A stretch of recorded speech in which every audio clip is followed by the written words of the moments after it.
వాక్యానుసారంగా మనం విశ్లేషణ ఎట్లా చేసుకుంటున్నాం, కరెక్టా కాదా? కొన్ని మనము యాక్చువల్గా మనము హిందూ దేశంలో ఉన్నాం కాబట్టి మనము ఒకప్పుడు వాటి ఆచారాలను అనుభవించి క్రీస్తులోకి వచ్చిన తర్వాత బైబిల్ వాక్యానుసారంగా బ్రతకాలని మనం మన జీవితాన్ని కొనసాగిస్తూ ఉన్నాం. ఈ క్రైస్తవ జీవితంలో కొన్ని ఆచారాలు ముడిపడిండాయి. ఆ ఆచారాలతో పాటు కొన్ని అనుమానాలు, కొన్ని డౌట్లు, వీటన్నిటిని క్లియర్ చేసుకోవాలంటే ఏం చేయాలి అని రాజేశ్వరంతో మేము కూర్చొని ఆలోచన చేసినప్పుడు మధ్యాహ్నం వరకు మంచి అంశాన్ని అందిద్దాం వాళ్ళకు. క్వశ్చన్ ఆన్సర్స్ అంటూ ఎవరైనా పెడుతున్నారేమో కానీ పెట్టింటారేమో కానీ కోయిలగుంట్లలో మనం ప్రార్థన స్టార్ట్ చేద్దామని, అంటే ఆ క్వశ్చన్ ఆన్సర్స్ బాగానే ఉంటుంది కదా, తెలియనివి తెలుసుకుంటాం కదనే ఉద్దేశంతో ఈ ప్రోగ్రాన్ని ప్రారంభించాం. మీకు ఏదైనా కానీ మీకు డౌట్స్ ఉంటే 2 క్వశ్చన్లు ఉన్నాయి. ఆ 2 క్వశ్చన్లు అయిపోయిన తర్వాత మీరు మళ్ళీ మీరు డౌట్స్ అడగండి. మొదటి క్వశ్చన్ మన సహోదరులలో నుంచి వచ్చిన మొట్టమొదటి క్వశ్చను,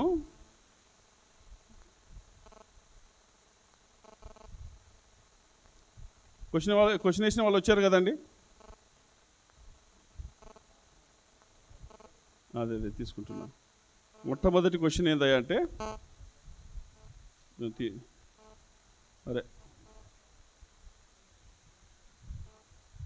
నా దగ్గర పేపర్ ఉంది. మొట్టమొదటి క్వశ్చన్ యాక్చువల్గా మొదటి క్వశ్చను, శాపమునకు శక్తి ఉందా, శపిస్తే అది తగులుతుందా? కానీ మొదటి క్వశ్చను రెండో క్వశ్చన్ తర్వాత మాట్లాడుకుందాము. రెండో క్వశ్చన్గా ఇప్పుడు మనం తీసుకుందాం.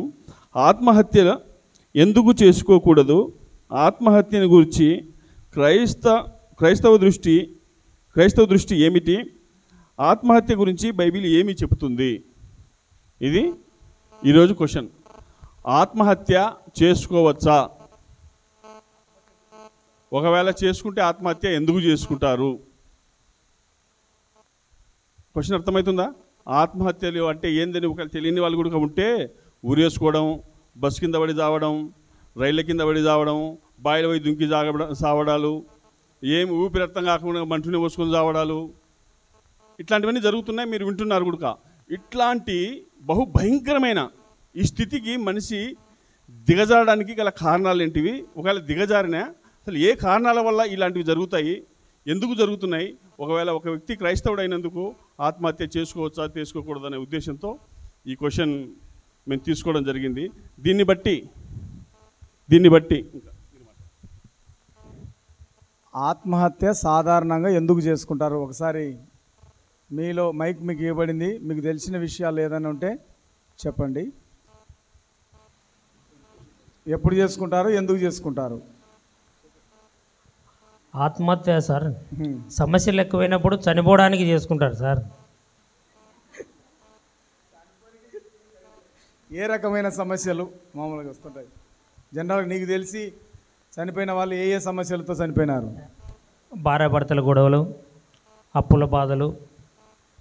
భార్యాభర్తల గొడవలు వలన ఆత్మహత్య చేసుకునే వాళ్ళు, అప్పుల గొడవ వలన ఆత్మహత్య చేసుకునే వాళ్ళు, ఇంకా చెప్పు. ప్రేమలు ఫెయిల్ అయిన వాళ్ళు, లవ్ ఫెయిల్యూర్స్, థర్డ్. తర్వాత వచ్చేసి చిన్న సమస్యకు తల్లిదండ్రులు ఏమైనా మందలించితే చిన్నదానికి కూడా టెన్షన్ పడి అది క్షణికావేశంలో చనిపోయేవాళ్ళు. లవ్ ఫెయిల్యూరు, ఎవరన్నా అరిస్తే, ఇంకా ఏమన్నా ఫెయిల్యూర్స్ వచ్చినప్పుడు, లైఫ్లో ఫెయిల్యూర్, పరీక్షలో ఫెయిల్ అయినప్పుడు, లైఫ్లో ఫెయిల్యూర్ అయినప్పుడు చనిపోయేవాళ్ళు.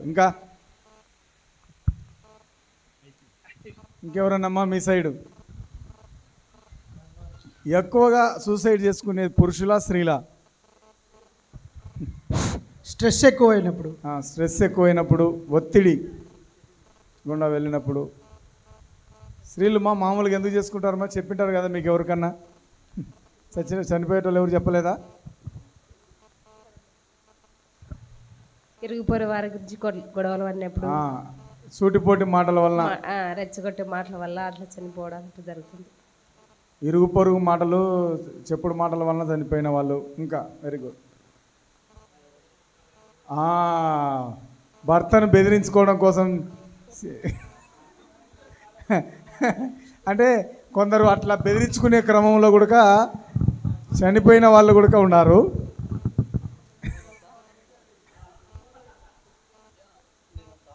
బెదిరించే క్రమంలో సూసైడ్ చేసుకునేవారు.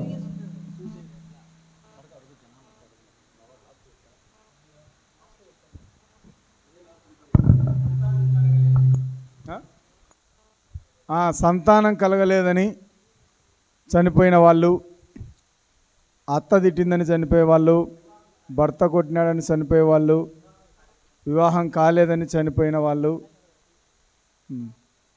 ఇంకా failures already discuss failures, love failure, exam failure, లైఫ్లో ఫెయిల్యూర్ అయిన వాళ్ళు, బెదిరించుకోవాలని చేసే వాళ్ళు చాలామంది ఇబ్బంది పడినారు, తర్వాత చనిపోయినారు.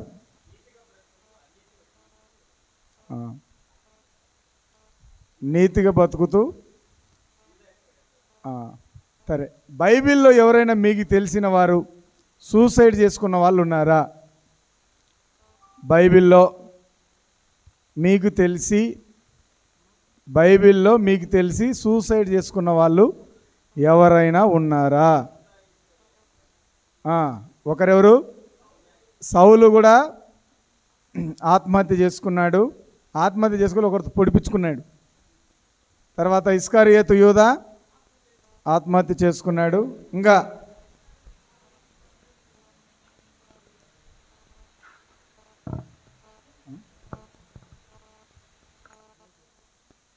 ఆత్మహత్య చేసుకోవడం పాపమా?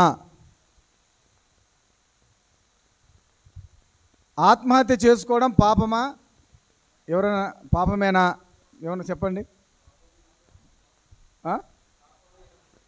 కొందరు ముగ్గురు చెప్తున్నారు ఆత్మహత్య చేసుకోవడం పాపమే సార్. పాపమేనా? అవును సార్. ఓకే, ఆత్మహత్యని ఎవరు అంగీకరించడం లేదా? మా ఆత్మహత్య చేసుకోవచ్చా చేసుకోకూడదా? చేసుకోకూడదని వాళ్ళు చేయొద్దండి.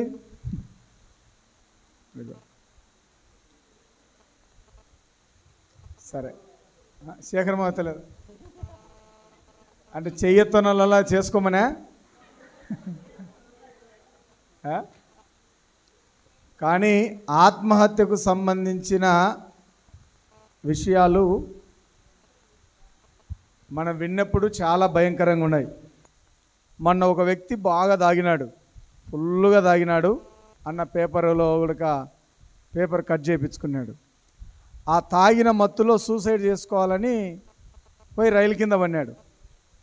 రైలు కింద పడితే 2 చేతులు మాత్రమే దిగినాయి, మంచి నిలబడినాడు. ఇప్పుడు మత్తు ఇడిపోయి ఉంటుంది, 2 చేతులు పోయినాయి. ఇంకా మనిషికి ఎట్లుంటుందో ఆలోచన చేయండి. కొందరు బెదిరించుకునే క్రమంలో కూడా నేను ఎప్పుడు విజయరాజు అంకులు చెప్తుండే ఈ మాట వాక్యం ఏంటంటే, ఒక ఆమె భర్తను లోపరుచుకోవడం కోసం మంటుండే అప్పుడు క్యాన్ తీసుకొని నేను పోసుకుంటా అంటున్నదంట. అంటే చెప్పేది పోసుకుంటాడు అంటున్నాడు ఇక్కడ కూర్చొని. చెప్పేది పోసుకునేది చెప్తుందా అని అంటున్నాడంట. అనేసరికి ఈమె ఏం చేసింది, మట్టసంగ పోసుకుందంట. పోసుకొని నేను కాల్చుకుంటా అంటుందంట. కాల్చుకునేది చెప్తుంది అంటున్నాడు. కాల్చుకునేది చెప్తాడనేసరికి ఈమె చూసి అన్నింది అంటుంది, నేను కాల్చుకుంటా చూడు అని చెప్తుంది. వాడేమో ఏమంటున్నాడు, కాల్చుకునేది చెప్తానేసరికి అగ్గిపెట్టె తీసి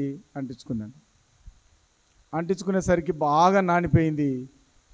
మొత్తం బాడీ మొత్తం కాలిపోయింది. 70-80% కాలిపోయిందంట. మూతెల్ల సొట్ట పోయిందంట. ఆసుపత్రికి ఎత్తుకపోయినారు. ఆసుపత్రికి ఎత్తపోయినాక మూతెల్ల సొట్టగా అయిపోయింది, చేతులు కాలిపోయినాయి. ఆమె టైం బాగుండి బ్రతికింది. చక్కని అందం కలిగిన ఆమె కాల్చుకునేసరికి మూతెల్లటం ఏంటది? పగలు ఇంటికి రాకుండా అర్ధరాత్రి ఎప్పుడు ఇంటికి వచ్చింది. అంటే మనకు కొంచెం నవ్వడానికి కనిపించిన వారి జీవితంలో ఆత్మహత్య కార్యం అనేది బహు భయంకరమైంది. ఈ పాయింట్ మనం ఎందుకు తీసుకున్నామంటే కాశీపురంలో మనకు తెలిసిన 2-3 ఊర్లలో యవనస్తులు కూడా అంటే మ్యారేజ్ చేసుకొని ఒకరు ఇద్దరు పిల్లలు కానీ వాళ్ళు చిన్న వయసులో ఉండగా కూడా వీళ్ళు తాగిన మైకంలో ఆత్మహత్య చేసుకున్నారు. మరి చేసుకున్న కారణం ఏమైనా ఉండొచ్చు, కానీ వారి వలన ఒక కుటుంబం, ఒక భార్య, 2 పిల్లలు ఏమవుతారు? రోడ్డు పాలవుతారు. మరి ఈ ఆత్మహత్య చేసుకోవడం ఎంతవరకు కరెక్టు? ఒకసారి మన సమస్యలను చూస్తేనేమో సచ్చేదే మేలు అనిపిస్తుంది కొన్నిసార్లు. అది నీకు నాకే కాదు, బైబిల్లో కూడా మంచి మంచి ప్రవక్తలు కూడా ఆ మాట మాట్లాడినారు. మోషే ఏమన్నాడు? నన్ను తీసుకుపో అన్నాడు. దీనికంటే మీ మాటలు పడేదానికంటే నేను చావడం మేలన్నాడు, మరణాన్ని కోరుకున్నాడు. తర్వాత ఏలియా కూడా ఏం కోరుకున్నాడు? మరణం కోరుకున్నాడు. ఇంకా ఇంత మటుకు చాలు, నన్ను తీసుకుపోమన్నాడు. సువార్త చేస్తున్నటువంటి పౌలు కూడా ఏమన్నాడంటే, నా మట్టుకైతే బ్రతుకుట క్రీస్తే, చావైతే అంటే చావులో కూడా ఏం కోరుకుంటున్నాడు? లాభం. అది మేలు, చచ్చేది మేలు అని చాలామంది మాట్లాడుతుంటారు. ఆ మాట కూడా మంచిది కాదు. చావును ఎప్పుడు మనిషి కోరుకోకూడదు. మనకు అందరికీ అర్థమయ్యే ఒక మాట ఏంటంటే, గర్భంలో ఉన్న శిశువు 5 నెలలు దాటిన తర్వాత లేకుంటే 3 నెలలు దాటిన తర్వాత అబార్షన్ చేయడానికి కూడా మనకు హక్కు లేదు. ఎవరైనా అబార్షన్ చేస్తే అది గవర్నమెంట్ వారికి పోలీస్ దృష్టికి తీసుకుపోతే అది కూడా హత్యా నేరం కింద పరిగణించి కేసు బుక్ చేస్తారు. అంటే గర్భంలో ఉన్న, అంటే నా బిడ్డను నేను చంపుకోకూడదు అంటే నీ గర్భంలో ఉన్న కూడా నువ్వు చంపేదానికి నీకు హక్కు, ఒక జీవికి ఇంకొక మనిషి చంపే హక్కు లేదు. అంటే మన గర్భంలో ఉన్న బిడ్డకే మనం చంపుకునే హక్కు లేనప్పుడు మన మీద కనుక మనకు హక్కు. భారతదేశ చట్టం ఆత్మహత్య చేసుకోవడానికి కూడా హక్కు కల్పించలేదు. ఆత్మహత్య కూడా నేరమే. కొందరు ఏం చేస్తుంటారంటే, భయంకరమైన రోగం ఉండి ఏమీ తోచక ఖర్చు పెట్టలేక కారుణ్య మరణం కింద అప్లై చేసుకుంటూ ఉంటారు. అంటే కారుణ్య మరణాలంటే ఇంజెక్షన్ వేసి స్మూత్గా చంపేస్తారు. దానికి కూడా రాష్ట్రపతి నుంచి కూడా పెద్ద పెద్ద వాళ్ళ దగ్గర నుంచి కూడా పర్మిషన్స్ కావాలి. సరే, నేను ఇంకా విషయాలు మాట్లాడక ముందు, ఆత్మహత్య చేసుకోవడం పాపం అంటున్నారు. ఎందుకు చేసుకోకూడదో మీ మాటల్లోనే నేను వినాలనుకుంటున్నాం, ప్రజలందరూ వినాలనుకుంటున్నారు. కాబట్టి ఎందుకు చేసుకోకూడదో మీరే మీ మాటల్లో చెప్పండి.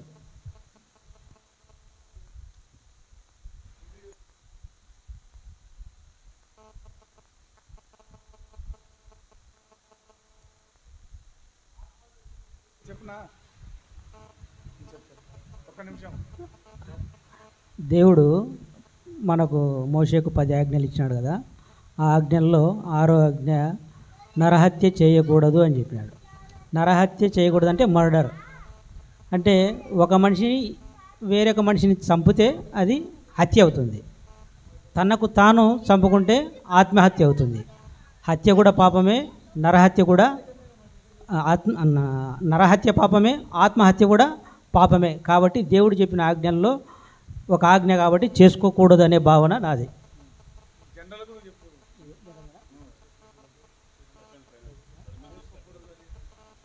మామూలుగా ఆత్మహత్య అంటే సుసైడ్. సుసైడ్ అనేది 2 లాటిన్ పదాల నుంచి వచ్చినది పదం.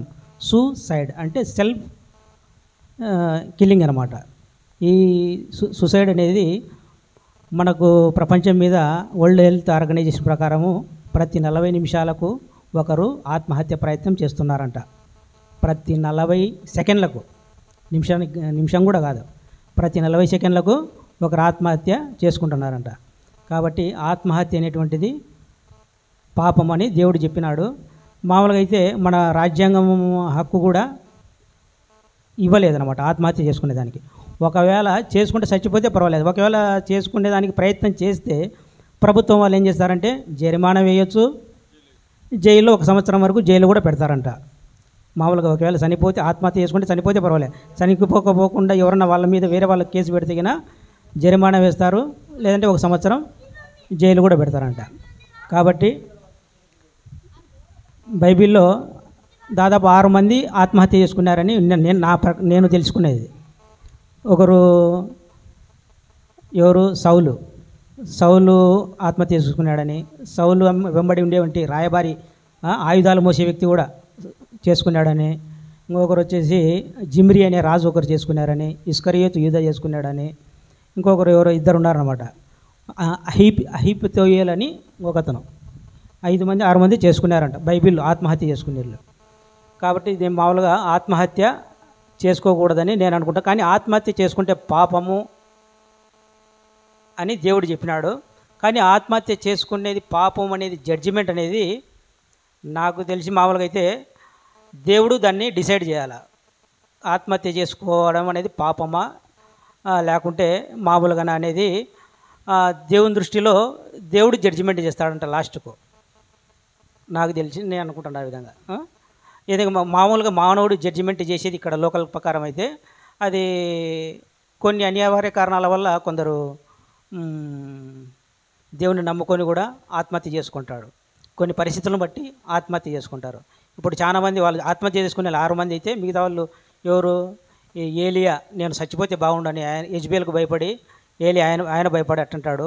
ఈ యోనా ఎక్కడో దేవునికి వ్యతిరేకంగా పనిచేసి ఆయన కూడా వేరే ప్రాంతానికి ఆయన కూడా ఇబ్బంది పడతాడనమాట. వాళ్ళు చనిపోకుండా దేవుణ్ణి ఆ శాపం ఎందుకు, నువ్వే చంపు దేవుడా, ఒకవేళ చచ్చిపోతే నేను చచ్చిపోతే అది నాకు పాపం అవుతుంది కదా అని అన్నాడు. అది నువ్వే చేయి దేవుడా, ఆ శాపం నా మీద రాకుండా అన్నట్టు చెప్పినాడు అనమాట.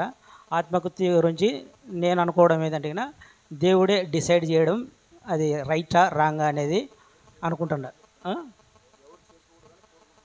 ఎవరు చేసుకోకూడదని, ఆత్మహత్య అనేటువంటిది ఎవరు చేసుకోకూడదని నేను కోరుకుంటున్నాను. ఆత్మహత్య అంటే ప్రతి ఒక్కరికి తలంపుడు ఆలోచనలు కూడా మనకు రాకూడదని. ప్రతి ఒక్కరికి సమస్యలు ఉంటాయి. చంద్రబాబు నాయుడు కాడ నుంచి ప్రధాని మోడీ కాడ నుంచి నిద్ర రాకూడదు వాళ్ళకు ఈ ఎలక్షన్లప్పుడు. మనం ఎంత ప్రతి మనిషికి పుట్టిన ప్రతి మనిషికి ఖచ్చితంగా సమస్యలు ఉంటాయి. ఆ సమస్యలకు సంబంధించినటువంటి పరిష్కారం కూడా దేవుని యొక్క పాదాల దగ్గర నిలబడి దేవునితో ప్రార్థన చేస్తే ఆ సమస్యకు సమాధానం దొరుకుతుంది. మనమైతే దేవుని దగ్గర మనం ప్రార్థన చేసినప్పుడు మనకి ఏ సమస్యలు అయితే ఉంటాయో ఆ సమస్యలకు దేవుడు పరిష్కారం చూపిస్తాడని నేను అనుకుంటాను. ఆత్మహత్య అనేటువంటిది చేసుకోకూడదు, చేసుకునే ఆలోచన కూడా రాకూడదని భావిస్తున్నాను.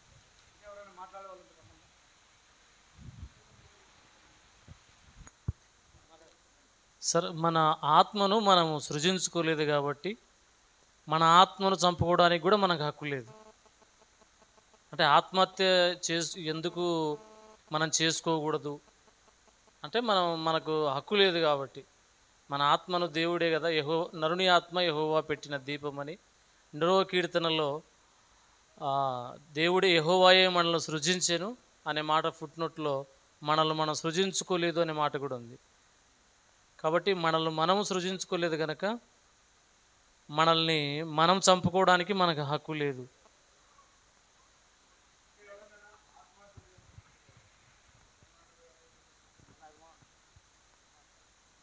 సార్, దేవుడైన యెహోవా నేలతో మంటిని నిర్మించి నరుని చేసి నరునికి జీవాత్మ ఊదగా మనిషి ఆయువు వచ్చింది సార్, ప్రాణం వచ్చింది. పుట్టుక మరణం అనేది దేవుని ఆధీనంలో ఉంటాయి సార్. ఒక్కసారి దేవుడు ఇచ్చిన తర్వాత మనవులు ఎవరు దాన్ని నిర్వీర్యం చేయకూడదు సార్. ఆత్మహత్య అనేది మహాపాపము, మనం చేయకూడదు సార్.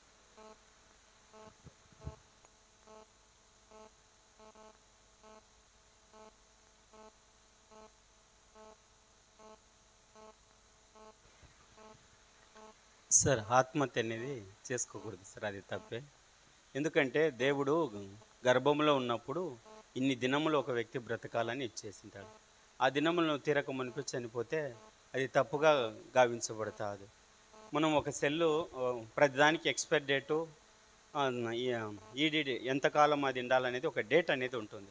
కానీ ఆ దేవుడిచ్చినటువంటి ఇన్ని రోజుల ప్రణాళిక ప్రకారం నేను ఈ లోకానికి పంపి ఇన్ని రోజులు బ్రతకాలని చెప్పినప్పుడు నీకై నువ్వు అది చనిపోవడం అనేది బైబిల్ ప్రకారం అది తప్పేని నేను అనుకుంటున్నాను.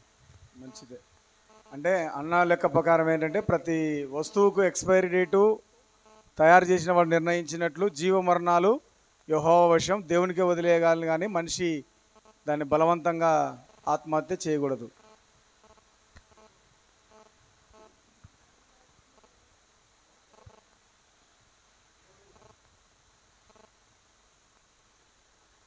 ఆత్మహత్య చేసుకోకూడదు అని అంటున్నారు. మరి వాళ్ళ సమస్యలకు పరిష్కారం బాగానేంది, చేసుకోకూడదు అంటున్నారు. ఫెయిల్ అయినారు, సావాలనుకున్నాడు. అయితే చావాలనుకోని అనేది వాని తరంగాని ఆలోచన. అంటే దిక్కుమాలినటువంటి ఆలోచనలు హృదయంలోనికి రానికూడదు. అది మన బలహీనత. అది ఎప్పుడైతే ఇటువంటి చేతగాని ఆలోచన మనలో వచ్చాదో అప్పుడు సైతాన్ గాడు ఏం చేస్తాడంటే, పోదాం పంగ, ఏం చేసేది ఉంది, ఏముంది, పా పా పా పా పా ఒకటే మార్గం వాళ్ళకి కానొచ్చు. అయితే ఒక్కసారి తిరిగి ఆలోచన చేయాలి. ఏమనంటే, సావాలనుకున్నాం ఈరోజు, రేపు చద్దాంలే, చూద్దాం దీని కథ ఏదో. ఒక్కరోజు దాన్ని పోస్ట్ పోన్ చేస్తే దానికి ఆలోచన దొరుకుతుంది. దాన్ని జయించగలగాల. కానీ లవ్ ఫెయిల్ అయింది సత్సాం, నాయన అరిచినాడు సత్సాం, ఇది ఫెయిల్ అయినాం సత్సాం. దానికంటూ ఒక సొల్యూషన్ ఉంటుందని. కానీ మానవత్వంగా మనిషికి మనకు జ్ఞానం ఇచ్చినాక దేవుడు కొంచెం ఆలోచించాలి కదా. ఎప్పుడు సావాలా సత్య, ఎవరిని బెదిరించావు, చచ్చిపోతావు, అంతేముంది. ఎవరికి నష్టం, నీకు నష్టం. నువ్వు ఎందుకు ఇంకా మళ్ళీ సచ్చినాక ఏమనుకుంటారంటే, ఈ తప్పు చేసినారులే, తప్పు చేసినారులే, ఇంకా నీకు 10 నిందలు ఎక్కువ వచ్చాయి. వీడు చేతగాన్నా కూడా వీడు చచ్చిపోయినాడు, అప్పులు దిద్దలేక చచ్చిపోవాల్సిన అవసరం ఏమొచ్చిందే. ఒప్పుకో, వచ్చి చేత కాదని ఒప్పుకో. దెబ్బలు తింటే 4 దెబ్బలు తినలేడు, జైల్లో పడితే జైల్లో పడు. ఏం అవసరం ఆ సావడం. సరే, ఇంకోటి వ్యభిచారచిరి పట్టబడింది, ఆమెను చంపాలనుకున్నాను, అవసరమా అయ్యా? ఇది తప్పని తెలిసింది. తప్పని తెలిసినాక ఒప్పుకో.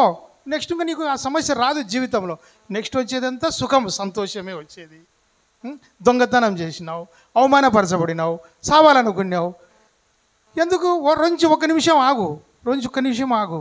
అయ్యా, నేను బ్రతకలేక దొంగతనం చేసినాం, ఇక మీదట చెయ్యను, ప్రత్యాతాపడు, అయిపోయా. ఏముంది దాంట్లో? సత్సాం ఏం సాధించావు? ఏమీ సాధించలేవు. సచ్చే గొజ్జోడే, పనికిమాలుడే, ఆ తరంగానుడే. అది తరంగాని మనిషి ఆడపిల్లలు కూడా వాళ్ళకు ఏది చేతగాని వాళ్ళే. దేవుడిచ్చిన ఆత్మదీపాన్ని మనము చేతులారా మనము దుర్వినియోగం చేసుకుంటున్నాం.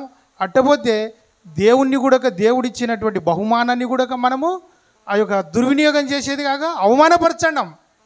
అవమానపరిచేది కాక తల్లిదండ్రులకు కూడా చెడ్డ పేరు తెచ్చండాం. ఇదెల్లా ఆలోచించుకొని చావాలనే దాని మీద ఒక ఆలోచన చేసుకొని నిర్ణయం తీసుకోవాలా. రైట్.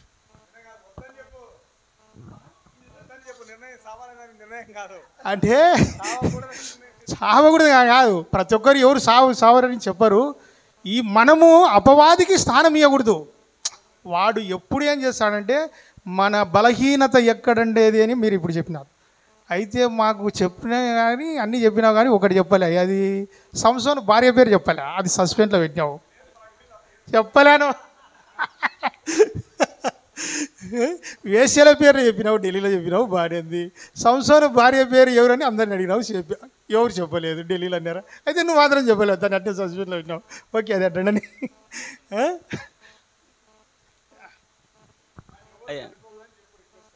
అయ్యా చిన్న క్వశ్చన్ అయ్యా. మా బంధువులు ఆమె అత్త అవుతుంది, ఆమె ఏం చేసిందంటే కాల్చుకుందయ్యా. ఇంకా ఆమె చనిపోవడానికి వారం టైం పట్టింది. ఆ సమయంలో దేవుని సేవకులు అందరూ వచ్చి, అమ్మ క్షమాపణ పొందమ్మ అంటే ప్రార్థన చేసుకొని పాప క్షమాపణ పొందుకుంది. ఆమెకు ఆత్మహత్య చేసుకున్నప్పటికీ తప్పన్నాం కదా, కానీ ఆమెకు పరలోకమా నరకమా దేవుడు ఎలా డిసైడ్ చేస్తాడు? ప్రశ్న మంచిదే, బ్రహ్మాండమైన ప్రశ్న అడిగినావు. చూద్దాం. ఆత్మహత్య చేసుకొని చనిపోయిన వాళ్ళు పరలోకం పోతారా, నరకం పోతారా అంటే ప్రభు నమ్ముకున్నామనా?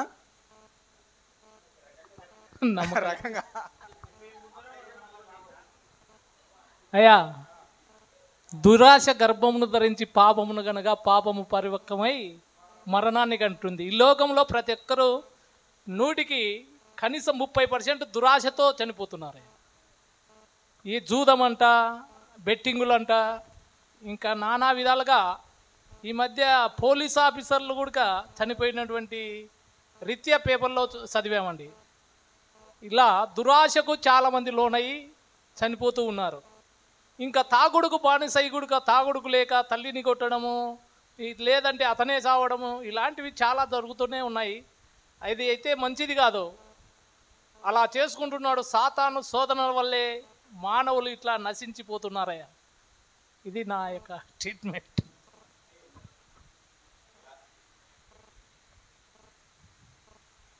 అయ్యా, నేను డ్యూటీ చేసేటప్పుడు ఒక అంబులెన్స్లో ఒక ఆమె చెప్పింది, అయ్యా ఏమమ్మా మందు తాగినావంటే, నాకు ఒక శక్తి బట్టి తాగని అర్ధరాత్రి చెప్పింటే తాగినాను అయ్యా అనింది. అది ఎంతవరకు నిజం?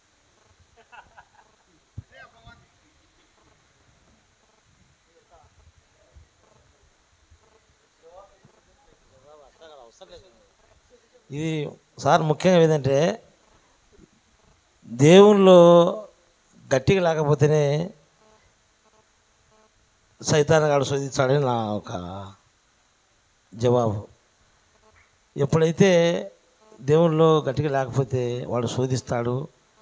అయినా జయించుకునే శక్తి మనకు కావాలంటే మోకాళ్ళ లంగి ముందు దేవుణ్ణి అడగాల. దేవుని ఫోన్ ఏదంటే అడుగుతూ నేను ఇచ్చును, ఎతుకుడు దొడుకుడు తట్టుకుడు తీయకూడదని కనుక ఎన్ని సమస్యలు వచ్చినా, ఎన్ని కష్టాలు వచ్చినా, ఎన్ని ఇబ్బందులు వచ్చినా, ఎంత అవమానం జరిగినా ముందు మోకాళ్ళంగి దేవుణ్ణి అడగాల. అదే దేవుని ఫోను. ఇది నా జవాబు. సంఘ సహవాసంలో వెదగాల. ఉపవాస ప్రార్థనలు ఉంటాయి, అనుదిన కూడికలు ఉంటాయి. ఎవరి వాళ్ళు అందరూ సంఘ సహవాసం ఎదిగి ఆదివారం ఆరాధనలో పాలు పొంది ప్రతి ఒక్కరూ దేవుని మార్గంలో గట్టిగా రోజుకు ఒక గంట అయినా కానీ దేవునిలో ప్రార్థనలో గడిపితేనే సైతాన్ని జయించగలుగుతాం. లేకపోతే సైతానికి చిక్కిపోయి నరకానికి పాత్ర అవుతామని నేను నా ఒక తాపేత్ర.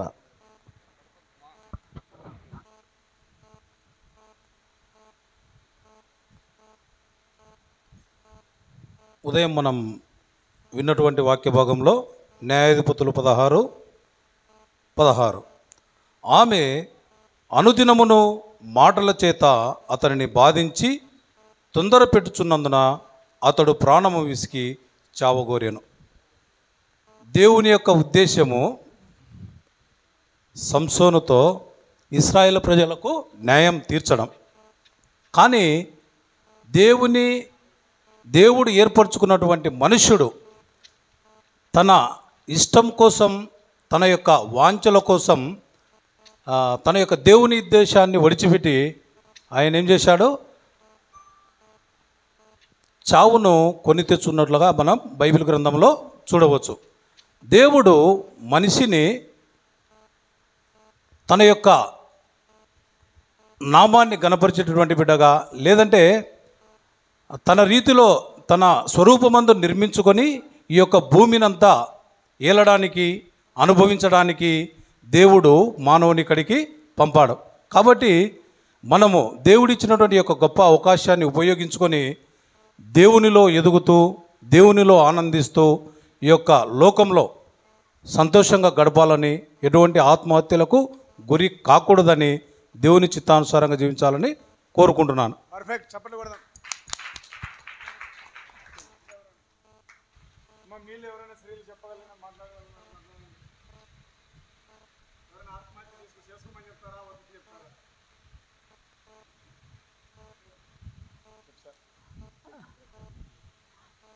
ఇప్పుడు ఆత్మహత్య అనేటువంటిది పల్లెటూరులే, చదువురానోళ్ళే, చదువుకోకుండా ఉండేటోళ్ళే అనేది ఏం కాదు.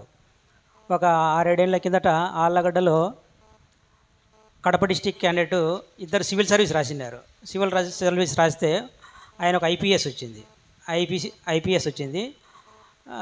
ఆమెకు వచ్చేసి ఐఏఎస్ వచ్చింది. పోస్టులు వచ్చిన తర్వాత ఆయన జాయినింగ్ అవ్వడానికి కడప నుంచి ఆళ్ళగడ్డకు పోస్టింగ్ వచ్చింది. ఆయన జాయిన్ అయ్యి కొన్ని రోజులు ఉన్నాడు అంతే. ఆయన సూసైడ్ చేసుకున్నాడు. ఐపీఎస్ క్యాండిడేట్ ఎందుకు వారిద్దరి మధ్య ఆమె ఐఏఎస్ వచ్చిందని ఆ చదువుల మధ్య ఆయన తేడాలలో వచ్చినాయని ఆ డైరీలో రాసుకొని బయటికేం చెప్పలేదు, కానీ ఆ న్యూస్ అతని డైరీలో ఉంది. ఆయన ఐపీఎస్ క్యాండిడేట్ సూసైడ్ చేసుకొని చనిపోయినాడు. ఈ సూసైడ్ చేసుకునే దానికి ఇది మరి చదువులేని వాళ్ళు కానీ చదువున్న వాళ్ళు కానీ అందరూ పెద్ద పెద్ద ఆఫీసర్లు కూడా చనిపోతున్నారు. దీనికి కారణం ఏమిటి అని దైవసేవకులను అడుగుతున్నా. అంతేకాకుండా ఇంకొక క్వశ్చను, ఇలా కరుణాకర్ సార్ గారు చెప్పినట్టు సంసోను మరణం ఆత్మహత్యనా హత్యనా అనేది కూడా నాకు ఒక డౌట్ ఉంది. దాన్ని కూడా తెలియజేయాల్సిందే కోరుకుంటున్నాను. ఏదేమైనప్పటికీ ఆత్మహత్య అనేటువంటిది చేసుకోకూడదని భావిస్తున్నాను. సమస్యలు అంటే ప్రతి ఒక్కరికి ఆయన ఇంతవరకు చెప్పినాడు కదా, ఇప్పుడు అన్న చెప్పినట్టు పరిష్కారం ఏంటి, ఆత్మహత్యలకు పరిష్కారం ఏంటి అంటే మనం చేసుకునే దాన్ని బట్టే ఆ శిక్ష. మనం ఏదైనా అప్పు చేసుకునే కానీ విపరీతంగా మనం చేసుకుంటాము, ఆ శిక్షను కూడా ఏదైనా పాపం చేస్తే శిక్ష ఎట్లా ఉంటుందో, ఏ పాపానికైనా అది వ్యభిచారం చేసినా కానీ దొంగతనం చేసినా ఈ లోకంలో ఏది చేసినా ఏ విధంగా శిక్ష ఉంటుందో ఆ శిక్షకు అతిక్రమించి ఓవరి మన మతి స్థితి కూడా దాన్ని జ్ఞాపక శక్తిని కోల్పోయి పూర్తిగా ఎటు తోచని ఆలోచన వచ్చినప్పుడు మానవుడు ఏం చేస్తా అంటే చివరికి నాకు ఇదే కదా ఆత్మ, నేను చచ్చిపోతే ఇంకా ఏ సమస్యలు ఉండవు కదా, నా కుటుంబం బాగుపడుతుంది కదా అని కొందరు ఏం చేసిన ఇన్సూరెన్సులు కూడా ఎక్కువ చేసుకొని ముందే చచ్చిపోయేటోళ్ళు ఉన్నారు. 1 కోటి 2 కోట్లు 3 కోట్లు ఇది కూడా అన్నది అనమాట. ఇది కూడా దానిలో ఒక భాగమే. కొద్దిగా 2 కోట్లు 3 కోట్లు ఎక్కువ ఇన్సూరెన్స్ చేసుకొని ఆ సమస్య అప్పు తీర్చకుండా అయిపోయి నా పిల్లలు ఒక 2 కోట్లు 3 కోట్లు అయితే బ్యాంకులు వేసుకునే వాళ్ళకి నెలకు 2 లక్షలన్నీ వచ్చుంటుందని అట్ట చేసుకునేటోళ్ళు కూడా ఉన్నారు. Okay, thank you. ఓకే అండి, ఇంతవరకు కొన్ని క్వశ్చన్లు మీరు సంధించడం జరిగింది. మనం క్రైస్తవులం కాబట్టి మనకి ఏమైనా కానీ ఆన్సర్ దొరకాలంటే ఎక్కడి నుంచి వెతుక్కుంటాం? మనం ప్రజలను చూసి నేర్చుకుందామా? మీరు చెప్పిన దాన్ని బట్టి నేర్చుకుందామా? లేదా బైబిల్ని బట్టి నేర్చుకుందామా? బైబిల్ని బట్టి కొన్ని ఆలోచన చేద్దాం, చూద్దాం. మీరు కూడా చూడండి. ఫస్ట్ ఆఫ్ ఆల్ మత్తయి సువార్త తీయండి. మత్తయి సువార్త 10వ అధ్యాయము ఒక్క వచనం మీకు చదివించి నేను కొన్ని క్లియర్ చేస్తాను. 20వ వచనం చదవండి. మత్తయి సువార్త 10వ అధ్యాయం 20వ వచనం చదవండి. అయ్యా మత్తయి సువార్త 10:20 ఏముంది? అరే కాదు ఏముంట ఒక్క నిమిషం అండి. లేదమ్మా మత్తయి సువార్త 10 కాదు 12, సారీ 12.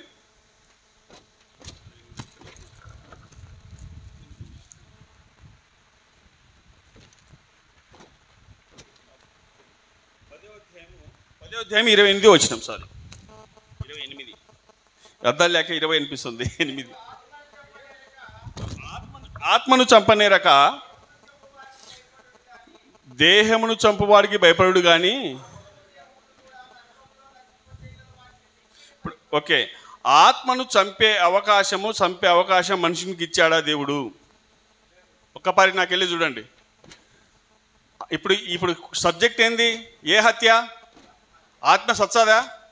సావకపోతే మళ్ళీ హత్య అంటున్నావేంది? ఆత్మ చస్తుందా? ఇంతవరకు మనం అర్ధగంట మ్యాక్సిమం ఆలోచన చేస్తూనే తిరుగుతున్నాం. ఎవరైనా చెప్తారేమో లాస్ట్కు రమణ చెప్తాడేమో అనుకున్నా. ఆత్మ చస్తుందా? మళ్ళీ హత్య అంటున్నావేంది? అసలు ఆత్మ చస్తుందా? నీ సచ్చేదేంది? మరి దేని గురించి మాట్లాడాలి మనం? అసలు క్వశ్చన్ కరెక్టా? కరెక్టే. ఎందుకంటే ప్రజల నానుడిది ఆత్మహత్య అని. బైబిల్లో ఆత్మ చస్తుందా? మనం ఇప్పుడు ఏది గురించి మాట్లాడాలి? ఆత్మహత్య గురించి మాట్లాడదామా, శరీర హత్య గురించి మాట్లాడదామా? శరీరంలో ఉంచితేనే ఆత్మ వెళ్ళిపోతుంది. ఆత్మ తాను దయచేసిన దేవుని యొద్దరికి వెళ్ళిపోతుంది, సావలే, శరీరం వస్తుంది. మీరు పాయింట్ నోట్ చేసుకోండి. ఓకే, మీ క్వశ్చన్ నాకు అర్థమైంది. నా ఆన్సర్ మీకు నా క్వశ్చన్ అర్థమవుతుందా మీకు? ఆత్మ చావదు, సచ్చేదేది దేహం కదా. క్లియర్, మీరు మైండ్లో పెట్టుకోండి. మనం చచ్చిపోతున్నామా? ఒకవేళ మనిషి అంటే ఆత్మ చనిపోతే ఆత్మ తాను దయచేసిన దేవుని యొద్దరికి వెళ్తుంది, ఆత్మ చావట్లేదు. అది మీరు ఆలోచన చేయండి. నేను చెప్తే ఎట్లా అంటే, ఎందుకు ఇప్పుడు ప్రపంచమంతా అట్లా అనుకుంటుంది కాబట్టి మనం అనుకుంటున్నాం. అందుకే క్రైస్తవులకు బయటి ప్రపంచానికి డిఫరెంట్ ఉంటుందండి. బయటేమో ఆత్మహత్య అంటున్నారు. మనం అనొచ్చా ఆత్మహత్య అని? ఏమనొచ్చు? శరీర హత్య, ప్రాణహత్య. అవునా? అంతే కదా?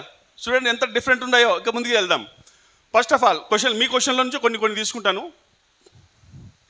ఫస్ట్ మొదటి క్వశ్చన్ ఏదే అంటే, భార్యాభర్తల మధ్య గొడవలు వచ్చినప్పుడు ఆత్మహత్యకు ఎక్కువ శాతం స్త్రీలు పురుషులుగా గురవుతుంటారు.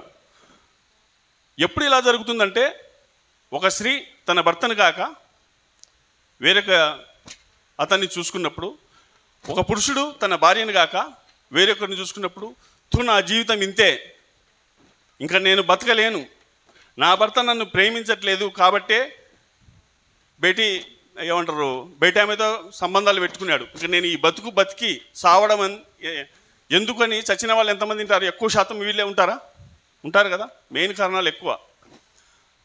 బైబిల్లో ఒక ఆమె ఉంది, ఆల్రెడీ మనకు ఈ సబ్జెక్ట్ రాయస్ గారు చెప్పారు, మీరు మర్చిపోయినారేమో, నేను జ్ఞాపకం చేస్తాను. లేయా అని ఒక ఆమె ఉంది ఆదికాండంలో. లేయా ఎవరి భార్య? యాకోబు భార్య. వీమెని యాకోబు ప్రేమించాడా? ప్రేమించాడా?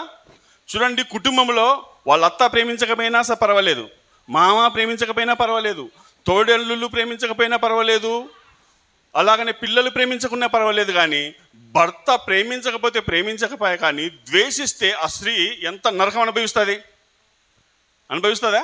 కానీ ఆ స్త్రీ యాక్చువల్గా అట్లాంటి స్త్రీ చావాలి. ఆమె చచ్చిందా? ఆమెకు తోడుగా ఆల్రెడీ చెల్లెలు ఉంటుంది, చెల్లెల్ని పెళ్లి చేసుకున్నాడు. మళ్ళీ ఎంతమందిని పెళ్లి చేసుకున్నాడు యాకోబు? అయినా వాళ్ళు చచ్చారా? మనకు ఉదాహరణలు ఇల్లు ఇట్టటోళ్ళు కావాలి మనకు బైబిల్లో. ఒకతను వేరే ఆమెను పెట్టుకున్నాడు కాబట్టి ఆమె చచ్చిపోయింది, నా మొగుడు వేరే ఆమెను పెట్టుకున్నాడు, నేను చచ్చిపోతా అంటే మీరు ఎక్కడికి చూస్తున్నారు? మీరు బైబిల్లో చూడాలి. మనం బైబిల్ ప్రజలం కదా. ఓకే, అర్థమైందా మీకు? లేయా అనే ఒక ఆమె భర్త తనను ద్వేషిస్తూ ఉండే కానీ లేయాను ప్రేమించలేదు. లాస్ట్కు యూదాను ఎప్పుడైతే కంటదో అప్పుడు యాకోబు ఆమెను ప్రేమించడం ప్రారంభిస్తాడు.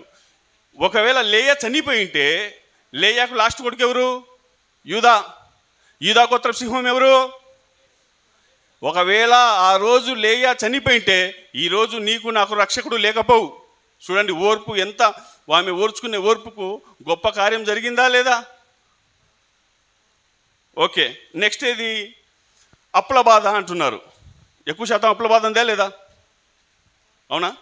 చాలామంది అప్పులు చేసి ఈవెన్ ప్రతి ఒక్కరి కుటుంబాల్లో ఉంటాయి, కానీ ఎక్కువ శాతం అప్పుల బాధల్లో కూడా చనిపోయిన వాళ్ళు ఉన్నారు. మరి బైబిల్లో ఎవరైనా అప్పులు చేసిన వాళ్ళు ఉండి ఏమీ లేని స్థితిలో చనిపోయారా లేదా దాన్ని ఎదుర్కొన్నారా అని మనం ఆలోచన చేస్తే 2వ రాజుల గ్రంథం ఒక పార్టీ తీయండి. 2వ రాజుల గ్రంథం 4వ అధ్యాయం 1వ వచనం తీశారా?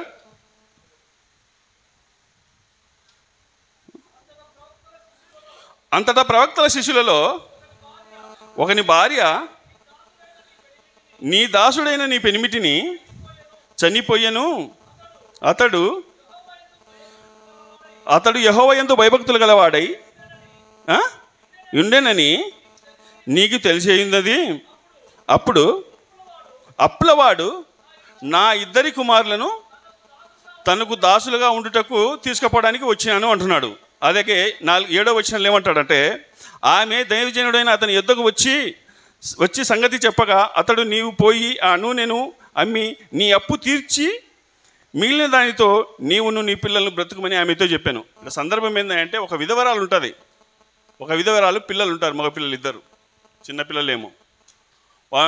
భర్త అప్పు చేసి చనిపోతే అప్పులవారు ఒకసారి 2 సార్లు అడిగింటారు, ఈ అమ్మ అని. ఆమె ఎవరు? విధవరాలు కదా. దీనస్థితిలోనే ఉంది కదా. ఎంత అప్పు చేసిపోయాడో ఏమో కానీ ఆయన ఆమె తీర్చలేని స్థితిలో ఉంది. అట్లటప్పుడు ఆమె ఏం చేయాలి? నేను అప్పుల బాధలు పడి నా భర్త వేసిపోయినాడని ఆమె చనిపోయిందా? ఎవరిని ఆశ్రయించింది? దేవుని యందు భయభక్తులు గల ఒక ప్రవక్త దగ్గరికి వెళ్ళింది. ఆ ప్రవక్త మార్గాన్ని చూపించాడు. ఎట్లానో అప్పులు ఉంటాయి, కానీ దాన్ని కూర్చొని ఆలోచన చేస్తే దేవుడు ఖచ్చితంగా ఆ ఆలోచన ఇస్తాడు. ఆ ఆలోచన నుంచి బయటపడే మార్గాన్ని కూడా దేవుడు ఖచ్చితంగా బయలుపరచాడు. ఒక విధవరాలే అప్పుల నుంచి బయటపడి తన పిల్లలను సాకుందంటే, అప్పులున్న మనం కూడా ఏదైనా కానీ సమస్యలు ఉన్నప్పుడు దాన్ని పరిష్కరించుకుంటే దేవుడు దానికి ఖచ్చితంగా మార్గం చూపిస్తాడు. చచ్చిపోవాల్సిన అవసరం లేదు. ఓకే, శ్రమల గురించి కొందరు రోగాలు వచ్చినాయి, ఇంకా మాకు ఈ రోగం నా చేత కాదు, ఈ నొప్పి తట్టకలేకపోతాను, ఈ బాధ తట్టకలేకపోతాను, ఇంకా నేను చచ్చిపోతా అనుకున్నారనుకోండి, ఏబు కంటే రోగం ఉందా ఎవరికైనా? ఏబు కంటే రోగం ఎవరికైనా ఉందా? ఏబు చనిపోయాడా? రోగం తర్వాత మళ్ళీ పసిపాప వలె తన శరీరాన్ని, దేవుని యందు భయభక్తిని ఇరచలేదు, పసిపాప లాంటి శరీరాన్ని మళ్ళీ ధరించడం, అంతకు 4 అంతలు మళ్ళీ ధనాన్ని దేవుడు ఇవ్వడం జరిగింది. శ్రమలు వచ్చినాయని, రోగాలు వచ్చినాయని సచ్చినోళ్ళు బైబిల్ ఎవరైనా ఉండారా అంటే, నాకు తెలిసి బైబిల్లో ఎక్కువ శ్రమలు రోగాలు వచ్చిన వ్యక్తులు ఎవరంటే, ఒకటి ఏబు, రెండోది దావీదు. దావీదు కూడా అట్లాంటి రోగమే వచ్చింది. తన స్నేహితుడు అతను చూసి అసహించుకున్నారు, ఈయన దగ్గర నిలబడకూడదని. దావీదు కూడా అదే రోగంతోనే, అట్లాంటి రోగంతోనే ఉన్నాడు. స్నేహితుడు దగ్గరికి రావాలంటే ఆయన నుంచి దూరంగా పారిపోయారు ఆ స్మెల్కు తట్టుకోలేక. మరి దావీదు చనిపోయాడా? అందుకే దావీదు ఒక మాట అంటాడు చూడండి, కీర్తనల గ్రంథం కీర్తనల గ్రంథం చూడండి, ఒక మాట చూద్దాం. దావీదు కీర్తనల గ్రంథం 118వ అధ్యాయము 17వ వచనం. కీర్తనల గ్రంథం 118వ అధ్యాయం 17వ వచనంలో, నేను చావను, సజీవుడనై యెహోవా క్రియలు. ఎవరంటున్నారు ఈ మాట? దావీదు. ఎందుకు చావనంటున్నాడు? దేవుని క్రియలు ఎందుకు వివరిస్తానంటున్నాడు? చూడండి, మీరు ఇంకొక మాట చూడండి. కీర్తన గ్రంథం 88వ అధ్యాయం 15వ వచనంలో ఒక మాట ఉంటుంది. కీర్తన గ్రంథం 88వ అధ్యాయము 15వ వచనంలో ఏముంది? బాల్యం నుండి, ఎవరు? దావీదు బాల్యం నుండి చచ్చిపోవాలనుకుంటున్నాడు. ఇతనుడు ఏమంటా అంటే ఆత్మహత్య, చచ్చిపోవాలనుకుంటా, ఇండివిజువల్ అనుకుంటా అంటే ఆత్మహత్యే కదా. నువ్వు నేనైనా అనుకుండేది. దావీదు గొప్ప మహారాజు. దావీదే ఎప్పటి నుంచి చచ్చిపోవాలనుకున్నాడు? చిన్నప్పటి నుంచే చచ్చిపోవాలనుకున్నాడంట. మరి చనిపోయాడా? బాల్యం నుంచే చనిపోవాలనుకుంటున్నాను అంటున్నాడు. అసలు దావీదు అంటాడు కీర్తన 118వ అధ్యాయంలో, నేను చావను, సజీవుడనే యెహోవా క్రియలు వివరించేదనని. ఎందుకంటే ఏం చేసినాడని ఆయన ఉద్దేశం, ఆయన దావీదు జీవితంలో అంటే, దావీదు గొర్రెల కాపరి అయినప్పుడు ఆ గొర్రెల కాపరి నుంచి తీసుకొని ఒక గొప్ప మహారాజుగా చేశాడు.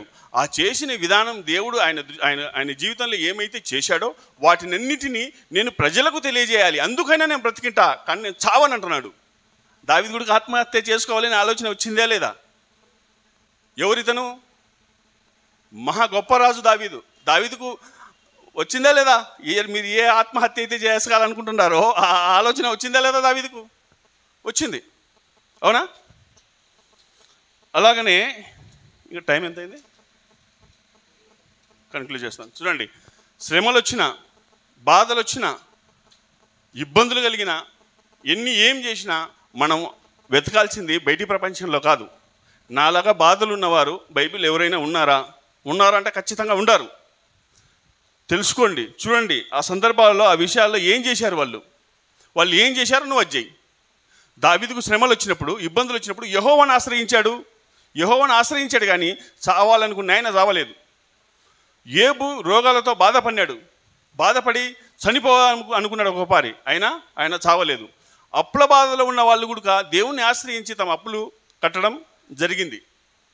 కాబట్టి ఎవరికి ఎన్ని శ్రమలు వచ్చినా, ఎన్ని బాధలు వచ్చినా దేవుని మీద ఆధారపడితే దేవుడే ఏదో ఒక మార్గాన్ని చూపిస్తాడు. కానీ మన సొంత ఆలోచనలు అందుకే ఒక అన్నాడు కదా, తన మనసును నమ్ముకుని వాడు నాశనమైపోతాను ఒకసారి అంటది. మనసు ఏం చేస్తుంటుంది? తన మనసును నమ్మకూడదంట, తన మనసు మాట వినకూడదంట. మన మనసే కదా, ఇంక అయిపోయింది, ఇంక జీవితం అయిపోయింది, ఇంక పా మిద్దె ఎక్కువ, రైలు కిందికి వా, తాడు తెచ్చుకో, ఫ్యాన్కి వేయి, ఇది చెప్పేది ఎవరు? అందుకే మనసు మాట వింటే కన్నీరే అంటాడు, కంటికి కన్నీరే అంటాడు యోబు గుడుక. మీ మనసు మాట వినొద్దండి, దేవుడు చెప్పిన ఆత్మ మాట వినండి. ఆ ఆత్మ మాట ఎవరో భక్తుడు కాదు, ఇదో బైబిల్లో రాయబడింది, వాటిని చదవండి. నీకు అట్లాంటి సిచ్యువేషన్ నీకు ఎవరైనా దొరుకుతారా? సరే, లేకపోతే ఎవరైనా మంచి పాస్టర్ గారి దగ్గరికి వెళ్ళి, అయ్యా ఇట్లాంటి సిచ్యువేషన్ నాకు వచ్చింది, అట్లాంటి సిచ్యువేషన్ గల వ్యక్తి ఎవరైనా బైబిల్లో ఉన్నారా? ఆ సిచ్యువేషన్ నుంచి నేను బయటపడాలంటే ఏం చేయాలని ఎవరైనా మీకు తెలిసిన మీ పాస్టర్ల దగ్గరికి వెళ్ళి ఆ సిచ్యువేషన్ బయటికి తీసుకురావడానికి బైబిల్ నుంచి ఆన్సర్ వెతకండి, కానీ సొంత ఆలోచనలు ఎదుటివారి ఆలోచనలు పనికిరావని నేనైతే నమ్ముతున్నా. Thank you. కొరింథీయులకు రాసిన పత్రిక 3వ అధ్యాయం, కొరింథీయులకు రాసిన పత్రిక మొదటి పత్రిక 3వ అధ్యాయం 16వ వచనం. ఇది చదవండి మీరు. మీరు దేవుని ఆలయమై ఉన్నారనియు దేవుని ఆత్మ మీలో నివసించుచున్నాడనియు మీరు ఎరుగరా? ఎవడైనను దేవుని